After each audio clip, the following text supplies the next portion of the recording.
आप देख रहे हैं मून एकेडमी यूट्यूब चैनल। इस वीडियो में मैं आपके साथ कोर्स कोड 1431 का पेपर पैटर्न और इसके अहम सवालात शेयर करूंगा। आपने वीडियो को कहीं से भी स्किप नहीं करना। अगर आप हमारे चैनल पर नए हैं तो वीडियो को लाइक कर दें, चैनल को सब्सक्राइब कर दें और साथ में बेल आइकन को प्रेस कर दें। और वीडियो के डिस्क्रिप्शन में और कमेंट सेक्शन में हमारे व्हाट्सएप ग्रुप का लिंक है, जिसमें अल्लामा इकबाल ओपन यूनिवर्सिटी की रोज़ाना की आने वाली अपडेट शेयर की जाती है, उसको भी लाजमी ज्वाइन कर लें।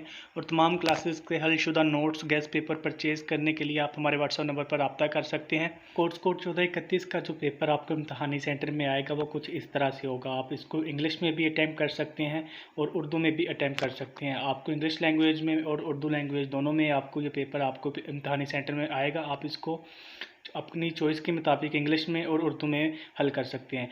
और ये टोटल 8 क्वेश्चन पर मुश्तमिल पेपर होगा और आपने इनमें से कोई से 5 क्वेश्चन जो है उसको अटैम्प्ट करना है। और कोर्स कोड 1431 के जो इम्पोर्टेंट क्वेश्चन है वो मैं आपके साथ शेयर कर रहा हूँ। आपने वीडियो को कहीं से भी स्किप नहीं करना, वीडियो को मुकम्मल वॉच करना है ताकि कोई भी इंपॉर्टेंट क्वेश्चन जो है वो आपका मिस ना हो जाए। और हमारी वीडियो को लाइक और चैनल को लाजमी सब्सक्राइब कर दें।